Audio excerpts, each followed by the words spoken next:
Bem-vindo, queridos irmãos e irmãs, a mais um encontro para o estudo das Cartas de Paulo.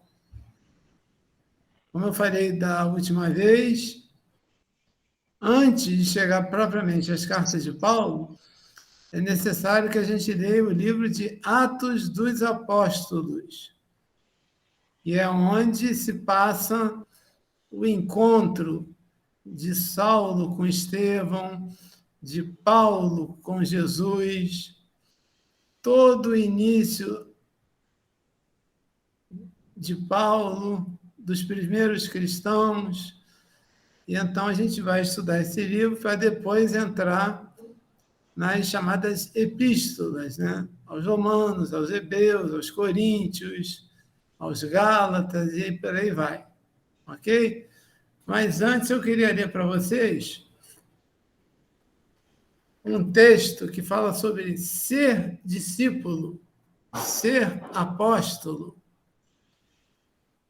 fazendo parte de uma corrente. Ser discípulo ou ser apóstolo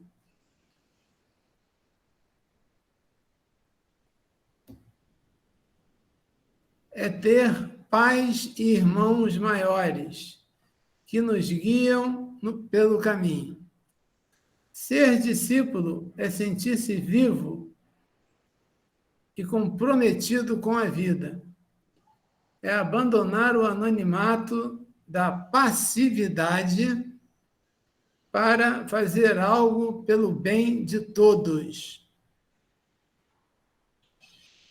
Estar feliz pelas inquietudes que se aquietam e pelas novas inquietudes que nos impulsionam a novas conquistas.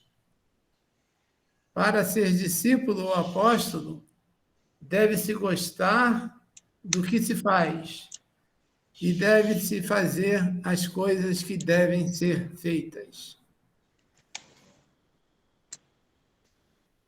E Paulo, assim como todos os demais apóstolos, mesmo Paulo, que não conviveu diretamente com Jesus, soube seguir exatamente o que aqui está escrito. Soube levar o ideal de uma corrente do bem à frente. Não só ele, como a história conta também que muitos outros contribuíram para que o ensinamento de Jesus fosse transmitido, porque naquela ocasião existiam as chamadas escolas iniciáticas. E nessas escolas, o conhecimento era passado oralmente. E foi somente quando a imprensa e toda a maquinaria gráfica foi finalmente materializada que foram impressos os primeiros exemplares da Bíblia, se eu não me engano, em latim. E durante ainda muitos anos, apenas a igreja tinha cópias.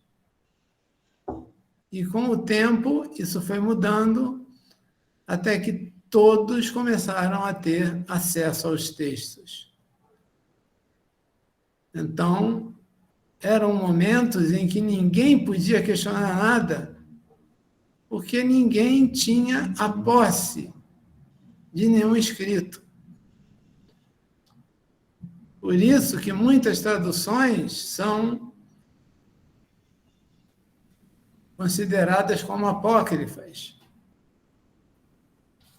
porque a história comprova que existiam naquela época os chamados copistas, que pura e simplesmente sabiam o desenho das letras e, por um engano, talvez não intencional, eles pudessem esquecer uma letra aqui, outra letra ali, que fizeram com que o sentido dos textos viessem a ser modificados.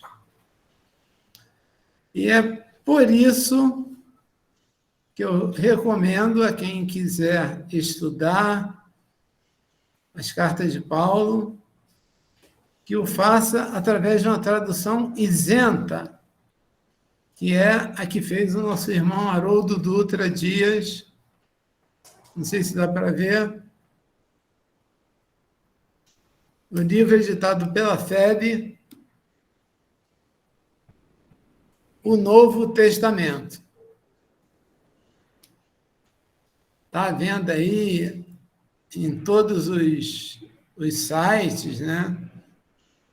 Não vou aqui falar nomes para não divulgar, porque isso vai para o YouTube, né? Mas quem está acostumado a acompanhar na internet sabe de quem eu estou falando. Então, dito isso, aí ele segunda-feira esteve com a gente, né? E já disse que faltam apenas 2 cartas para ele lançar a nova edição, que já vai vir com aquilo que ele já fez após os Atos dos Apóstolos. E a Norma, que tem uma voz espetacular, doce e suave, eu vou pedir para ela ler o título A Vida dos Primeiros Cristãos, capítulo 2, versículo 43, Norma, do livro de Atos. É o último.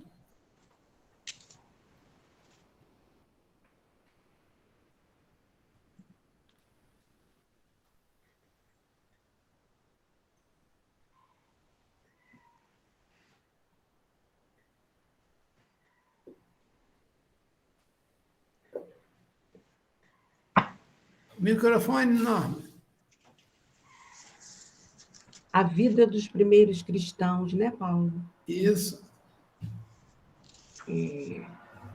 Havia temor em cada alma. Muitos prodígios e sinais eram realizados através dos apóstolos. Agora, todos os que criam estavam no mesmo lugar e possuíam todas as coisas em comum.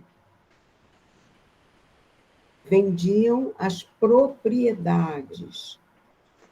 E aí tem uma notinha esclarecendo propriedade, posse, bens, tá? E os meios de subsistência, que seriam bens também, meios de subsistência ou bens, e os distribuíam entre todos, conforme o que alguém tinha necessidade, né? A necessidade de cada um.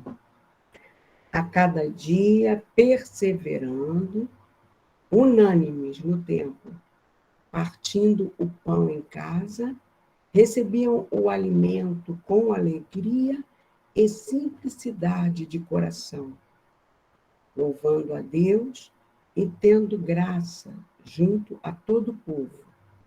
E o Senhor, a cada dia, acrescentava à igreja os que estavam sendo salvos.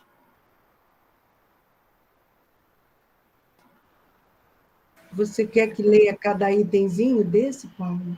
Não precisa não. Você quer comentar alguma coisa?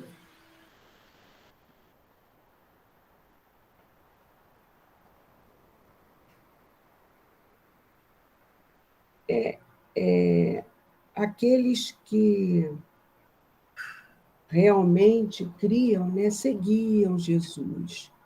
E aí, esse era o sentido do verdadeiro cristianismo, né? Dividir igualmente tudo.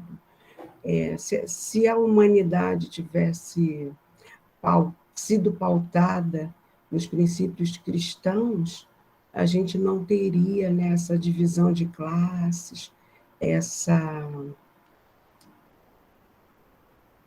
luta de classes, né? Uns com tanto, outros com tão pouco, né? Seria o amar ao próximo como a si mesmo.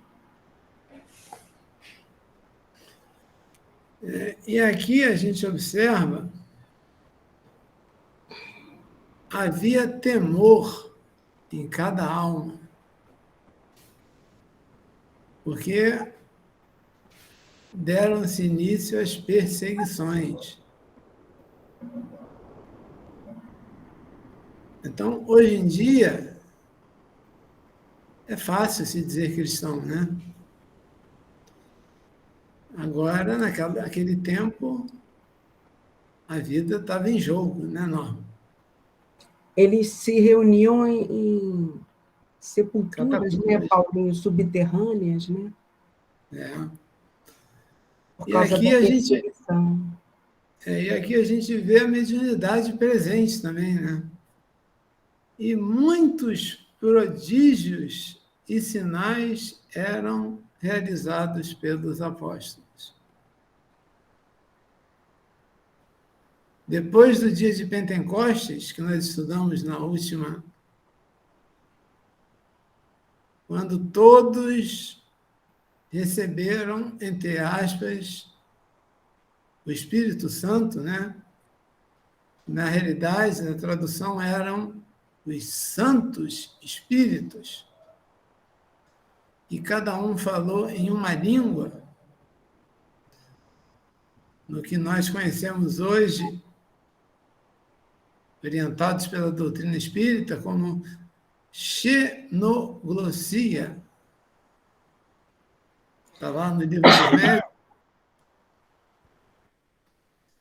E muitos outros fenômenos e curas aconteceram. E aqui a gente vê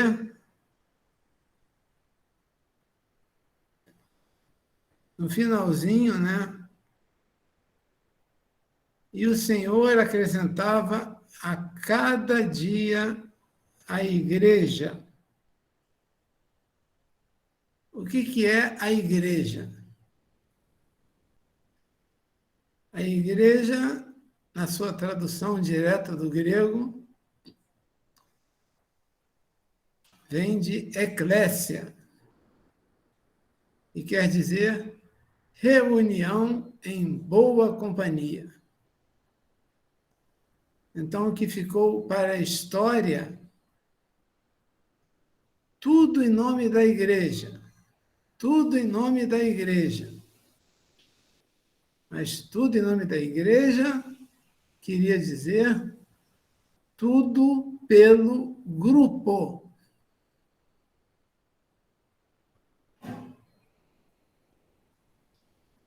Como nós aqui.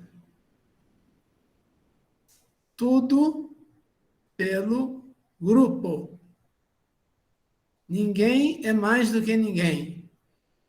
Ninguém é melhor do que ninguém.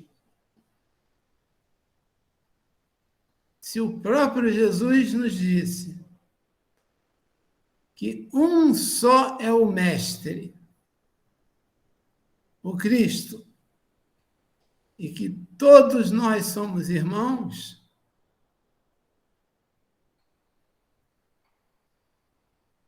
quem somos nós para achar que somos melhores do que alguém? Isso é para a gente guardar e não esquecer jamais.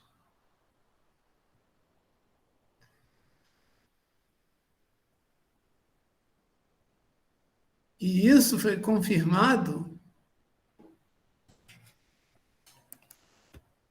pelo nosso irmão Haroldo Dutra, segunda-feira, quando ele esteve conosco no Pinga Fogo. Começamos com aquele vídeo falando do universo, galáxias, planetas. E aí eu pergunto a ele, o que dizer diante da criação de Deus? Ele temos que ser humildes. E quanta sabedoria em tão poucas palavras. E quantas verdades ditas de forma tão simples. E aqui ele nos ensina que todos louvavam a Deus. O Livro dos Espíritos nos fala que através da nossa prece nós podemos pedir, louvar e agradecer. Mas, normalmente, o que acabamos fazendo é pedir, pedir, pedir e pedir mais um pouquinho. Muito dificilmente louvamos. E o que é louvar? Perguntem a um irmão cristão, protestante, evangélico. Eles vão ensinar a nós espíritas o que é louvar.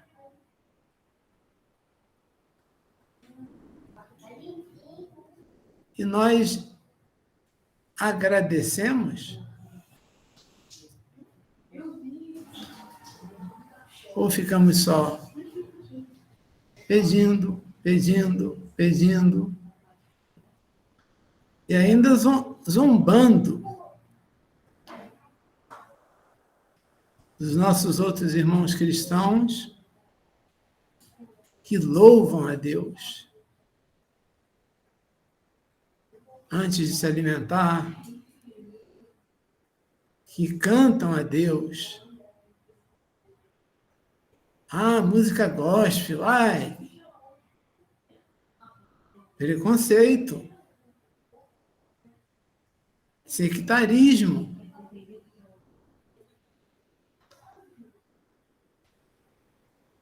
Protestantes, católicos, ortodoxos e espíritas,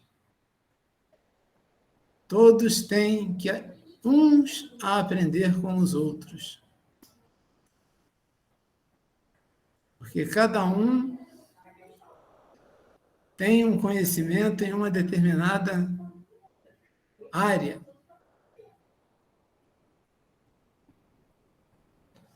Nós podemos comentar, orientar, explicar sobre as relações do mundo material e do mundo extracorporal.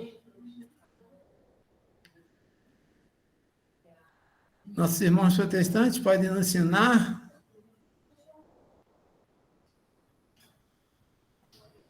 como louvar a Deus. Os ortodoxos e os católicos, por sua vez, têm também o que ensinar. Um só é o Mestre, o Cristo. E vós sois todos irmãos.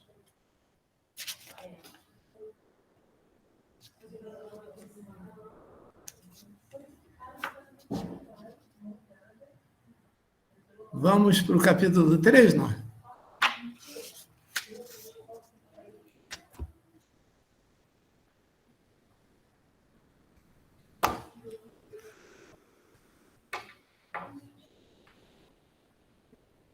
Microfone. A cura de um coxo, né, Paulinho? Isso.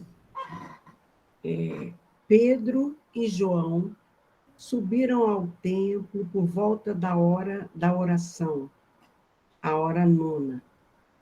estava sendo carregado um homem que era coxo desde o ventre da sua mãe, o qual era colocado diariamente junto à porta do templo, chamada Formosa, para pedir esmola aos que entravam no templo. Ao ver que Pedro e João estavam prestes a entrar no templo, pediu que lhe dessem esmola. Fitando, juntamente com João, disse Pedro: olha para nós. Ele os observava, esperando receber algo deles. Disse Pedro: não tenho prata nem ouro, mas o que tenho, isto te dou em nome de Jesus Cristo, o Nazareno. Levanta-te e anda. E, segurando-o pela mão direita, levantou-o imediatamente. Os seus pés e tornozelos se firmaram. Saltando, pôs-se de pé e andava. Entrou com eles no templo, andando, saltando e louvando a Deus. Todo o povo ouviu, andando e louvando a Deus, reconhecendo que ele era o que ficava sentado junto à porta do templo, a porta formosa, para pedir esmola, e se encheram de assombro e de êxtase a respeito do que lhe havia sucedido. Alguém quer comentar alguma coisa? Jesus falou: vós sois deuses, né, Paulinho? Uhum. Então, a força da fé, né, quando se evoca do fundo da alma, a gente pode também fazer esses pseudos milagres, né? Na realidade, é essa comunhão verdadeira e humilde, né, com Deus. E aí a gente tem um exemplo de ectoplasmia, né? Uhum. Porque Pedro e João dizem claramente: não tenho nem ouro e nem prata, mas o que tenho te dou. Uhum. E o que a gente doa no passe na casa espírita, o que a gente doa na cura na casa espírita, a nossa energia, o nosso ectoplasma.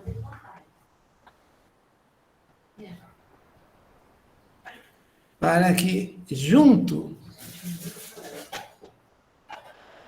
com a energia trazida pelos guias, que misturam as duas vibrações energéticas, as mais grosseiras, mais animais dos médiuns, com a deles, numa química transcendental que possibilita que tecidos, que duplo etérico, que perispírito possam ser reconstituídos. E isso não é milagre. A física quântica já nos mostra que existem vários níveis de energia. Que as energias existem e nos cercam. Na Gênese,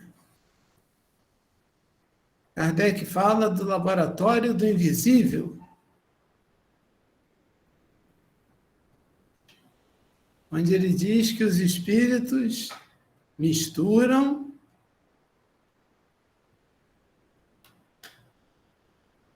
controlam e agrupam as energias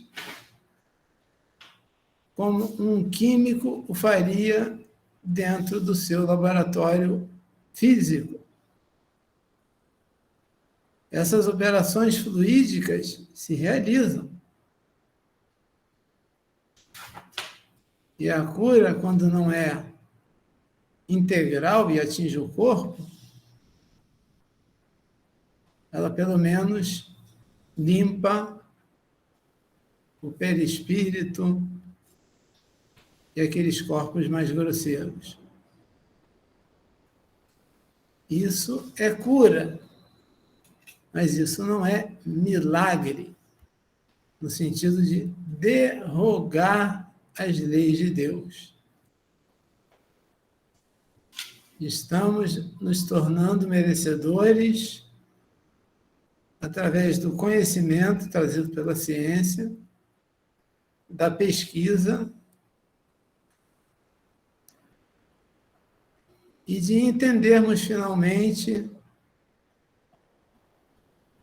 as energias mentais que movimentam todas as demais energias, agrupando determinados grupos de elementos, de ondas, de frequências, de vibrações, para poder formar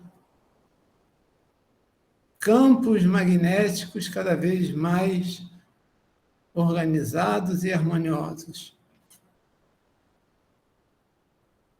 E aos poucos, a espiritualidade vai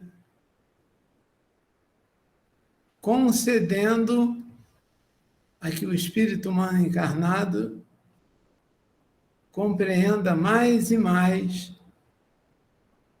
as sutilezas das energias mais etéricas. E aqui só uma curiosidade: Pedro e João subiram ao templo por volta da hora da oração, a hora nona. E o que era isso?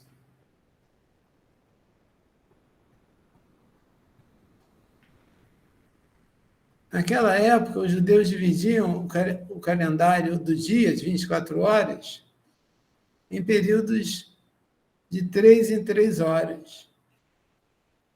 Então, era a hora primeira. A gente vê isso em algumas passagens, em algumas parábolas. A hora segunda, a hora décima. E quer dizer que haviam se passado X horas desde a meia-noite. Ok? Tranquilo? Alguma dúvida? Alguém quer colocar alguma coisa?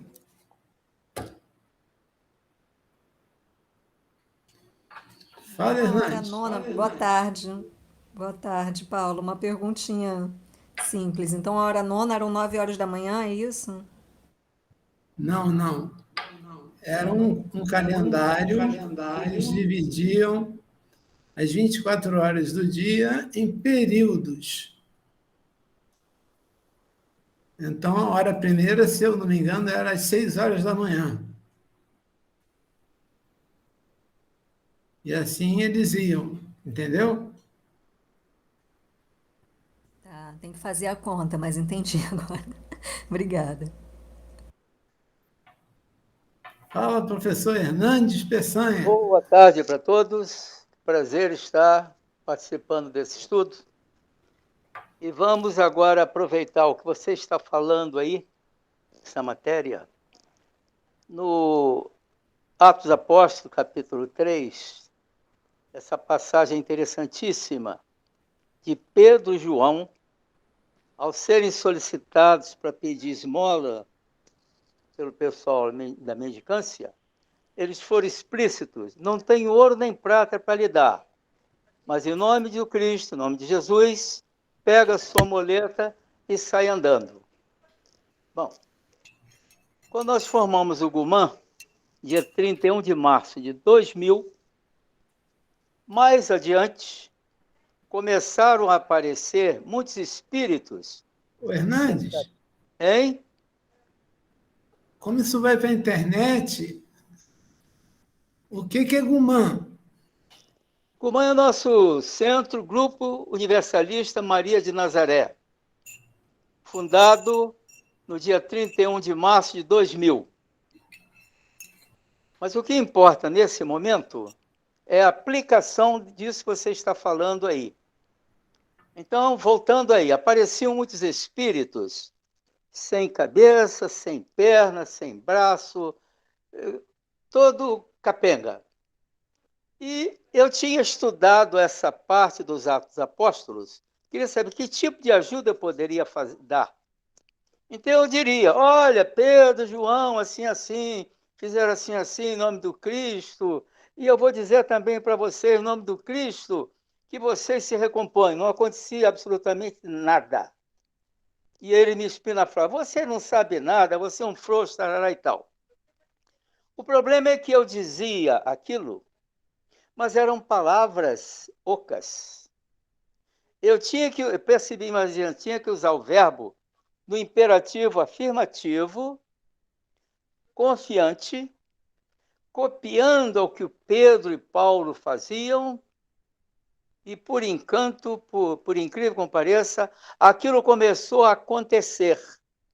Ou seja, espírito sem cabeça, comumente, Revolução Francesa, espírito sem língua e tal, que então a espiritualidade fez tudo aquilo até para nos ensinar.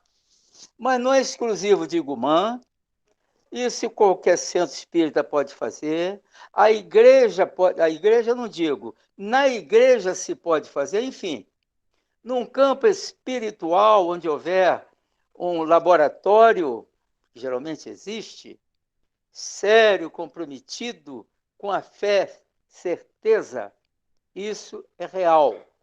Podemos, pois, copiar, acreditar. Nós chamamos isso aí de plasmagem.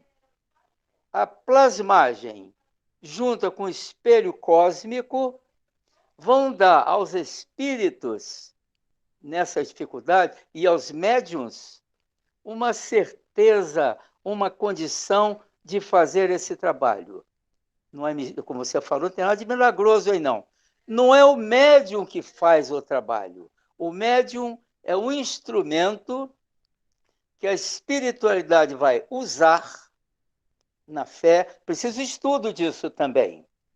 Então, isso para nós, lá no GUMAN, no nosso centro, não é novidade. Um médium mais ou menos habilitado, ele faz isso comumente. Então, eu alerto aos médiuns aí nos diversos lugares, nos diversos centros, podem fazer isto sim, com certeza, com base no Atos Apóstolos, capítulo 3. É isso aí, Paulo. Ô, Norma,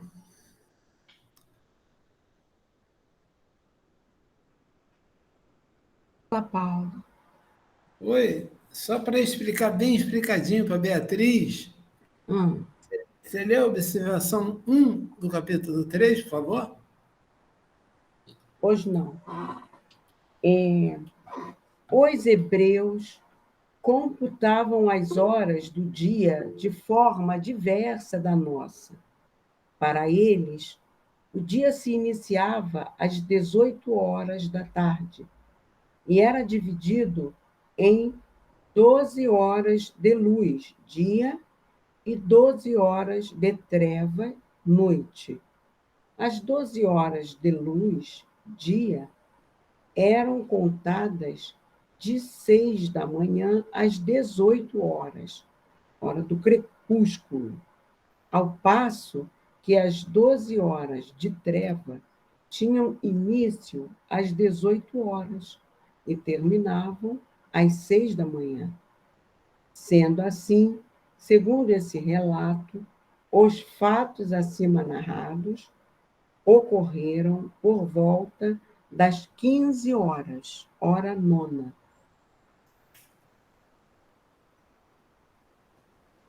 Obrigada. Eu tinha Ficou feito a claro, conta aqui. Beatriz? Acertei na matemática, na conta aqui. Obrigada. Agora, Paulo, eu tenho uma pergunta. Pois não? Tudo que a Norma leu, você explicou, o professor Hernandes também.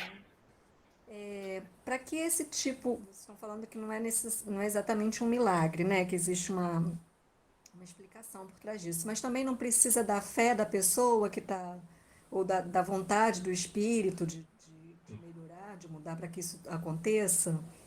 Via de mão dupla, é uma via de mão dupla, né? Não basta a gente querer, o médium lá que está trabalhando, ou no caso como foi para Pedro e João, a pessoa com deficiência também queria muito, Bom, né? havia fé, havia merecimento e havia tempo e oportunidade. Tudo se conjugou e o fato ocorreu. Certo, muito obrigada.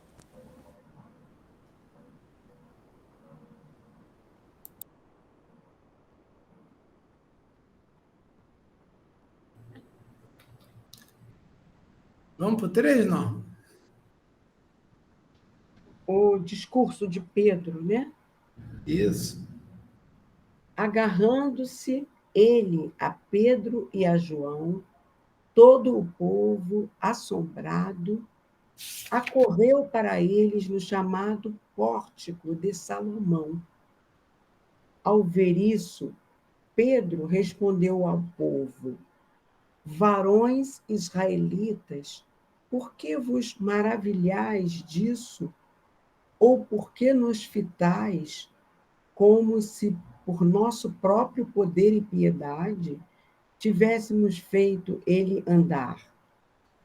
O Deus de Abraão, de Isaque e de Jacó, o Deus de nossos pais, glorificou seu filho Jesus, que vós entregastes e negastes perante Pilatos, quando ele havia decidido soltá-lo. Vós, porém, negastes o santo e justo, e pedistes para vós fosse agraciado um varão assassino. E matastes o iniciador da vida que Deus ergueu dentre os mortos, do que nós somos testemunhas. Pela fé em seu nome, o nome dele, Jesus, fortaleceu a este coxo que observais e conheceis. E a fé, através dele, lhe deu esta saúde completa diante de todos vós. E agora, irmãos, sei que fizestes por ignorância, como também vossas autoridades. Deus, porém, assim cumpriu as coisas que havia predito pela boca de todos os profetas. O seu Cristo haveria de padecer. Arrependei-vos, portanto, e retornai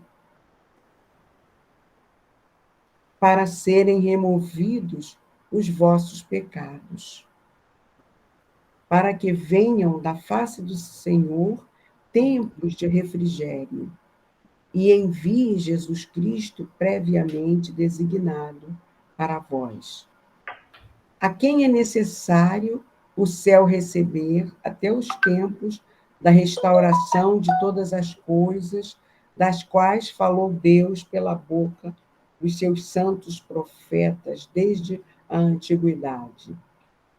Moisés, de fato, disse: o Senhor vosso Deus suscitará para vós, dentre os vossos irmãos, um profeta como eu, a ele ouvireis em tudo quanto vos disser. E será que toda alma que não ouvir aquele profeta será exterminada dentre o povo? E todos os profetas, desde Samuel, todos quantos falaram depois dele, também anunciaram estes dias. Vós sois os filhos dos profetas e filhos da aliança que Deus estabeleceu com vossos pais, dizendo a Abraão: na tua descendência serão abençoadas todas as pátrias da terra. Tendo Deus ressuscitado seu filho, o enviou primeiramente para vós, abençoando-vos na medida em que cada um afastar-se das suas maldades. Alguém quer fazer algum comentário? Alguma dúvida? A ressuscitação é o homem novo, né, Paulo? É quando a gente, a partir da reforma íntima, do conhece-te a ti mesmo, a gente começa a se alterar, se modificar, se transformar, até um dia conquistar, né, essa condição do homem novo. E a gente vê aqui que logo em seguida a cura, qual é a tendência da criatura normal, do povo? É cair aos pés daquele que ele considera como milagroso, né? Fazedor de milagres. E Pedro e João rapidamente tiraram essa ideia da cabeça deles, dizendo que o que eles faziam era em nome de Jesus. Não eram por eles. Poderia até ser através deles, com eles, mas jamais proveniente deles. E aqui ele vai citando as características da cura e as características dos profetas do Velho Testamento, que todos eles eram poderosos médiuns. Poderosos no sentido de que tinham mediunidades ostensivas, não porque tinham uma força ou um poder maior do que outros. E eles tinham premonições. E durante todo o Velho Testamento, o Antigo Testamento, como preferem dizer alguns, que na sua divisão é constituído pela Torá, que são os primeiros 5 livros da Bíblia, Êxodo, Número, Levítico, Gênesis, Deuteronômio. A partir daí, os livros chamados históricos, o livro dos Salmos, os livros sapienciais, que são os livros de Provérbios, né? Então tem toda uma divisão até chegar no que se chama de Novo Testamento. E aqui ele fala aqui, das quais falou Deus pela boca dos seus santos profetas. A concepção que eles tinham da espiritualidade era que eram deuses. Então, sabemos que é muito comum a mediunidade de psicofonia, onde o espírito transmite ao cérebro perispiritual do médium e transfere para o cérebro físico, e aí ele articula a voz e fala sobre aquele pensamento. Isso um tipo de psicofonia mais mental. Existem outras que são mais ostensivas, onde é necessário que o espírito do médium se afaste um pouco do seu corpo físico e permita uma influência maior, onde o espírito muitas vezes pode mudar a voz do médium. Acontece muito com o Divaldo Franco, quando ele incorpora Bezerra de Menezes. A sua voz se modifica de forma impressionante, para quem nunca viu.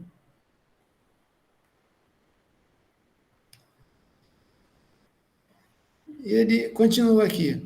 E todos os profetas desde Samuel, todos quantos falaram depois dele, também anunciaram esses dias. Que dias são esses? Os dias da vinda de Jesus,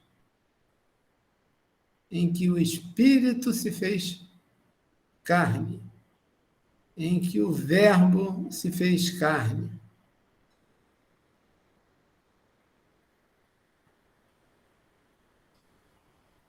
Vós sois dos profetas e filhos da aliança. Que aliança é essa? A que Moisés fez com Deus quando subiu o Monte Tabor.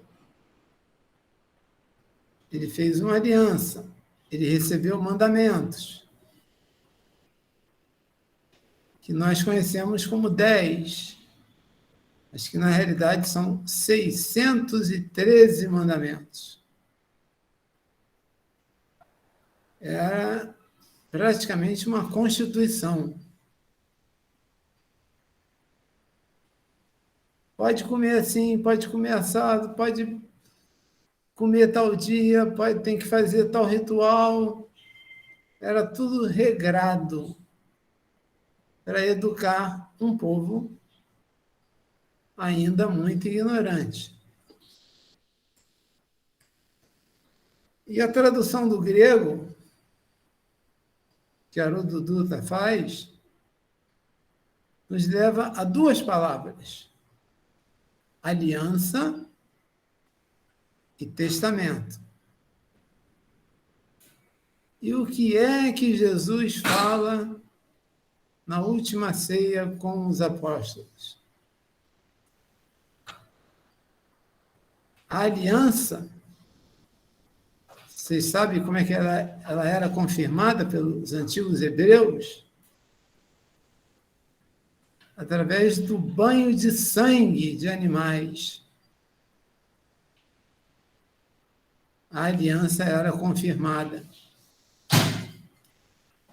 E por isso é que Jesus, para cumprir aquilo que estava dito, porque tinha-se que caminhar devagar. Ele, na última ceia, fala: tomai e bebei todos vós. Esse é o sangue da nova aliança. Então, ali, ele torna o Antigo Testamento apenas parte da história. Não mais lei. A lei, a partir daquele momento, seria a lei do amor. A lei que Jesus veio trazer. Que Jesus veio exemplificar. E quão bem ele exemplificou essa lei. E para finalizar,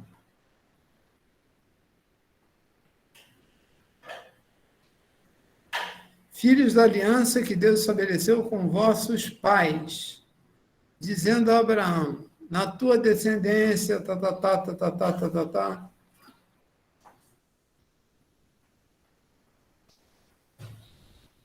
E aí ele fala: tendo Deus ressuscitado, primeiro enviou a vós.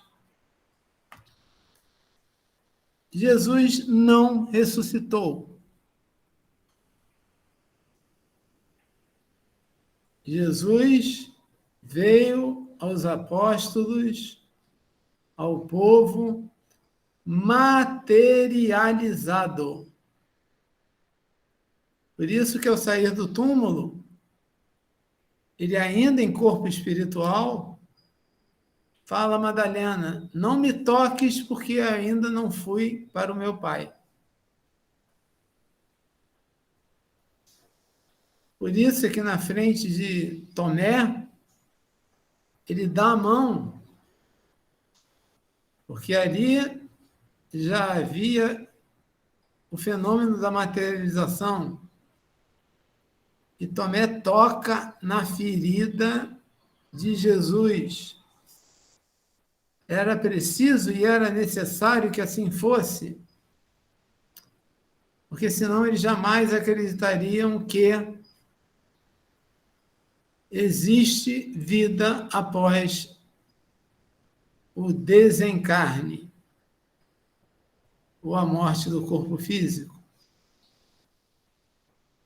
Jesus tinha conhecimento e sabia que a verdade era outra. Mas como todo espírito sábio,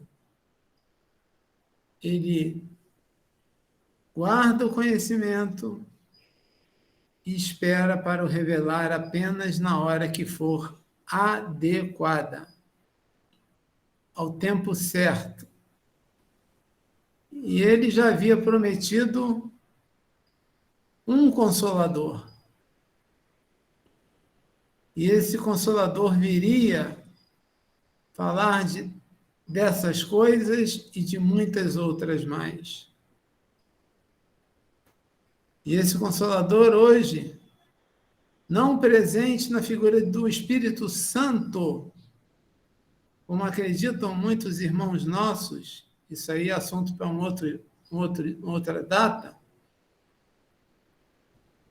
mas sim, mais uma vez, pela presença dos santos espíritos, no plural, que se manifestaram por toda parte, e que Kardec, com muita sabedoria, com espírito de pesquisa, foi calmamente trabalhando, investigando, juntando fatos e pôde montar o que é, de fato, o Consolador prometido. Que Jesus falou que ficaria para sempre conosco. Um espírito que encarne por mais tempo que ele fique conosco, não vai ser jamais para sempre. Mas uma doutrina que se coloca na posição de aceitar, de não dar a última palavra e de se comprometer a aceitar tudo aquilo que a ciência viesse no futuro a provar que ela estava em erro, dizendo que ela se modificaria nesse ponto. Até o momento, nada foi provado. Já se passaram mais de 150 anos, a doutrina espírita é um bebê perto de outras doutrinas, filosofias e religiões,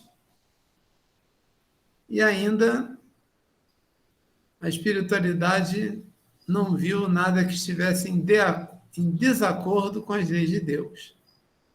Então vamos aguardar o futuro, né, para ver se alguma mudança será necessária. Nosso próximo estudo, nós vamos dar continuidade no capítulo 4. Quem puder, né, comprar o Novo Testamento do Haroldo Dutra Dias, que o faça. Ok, gente?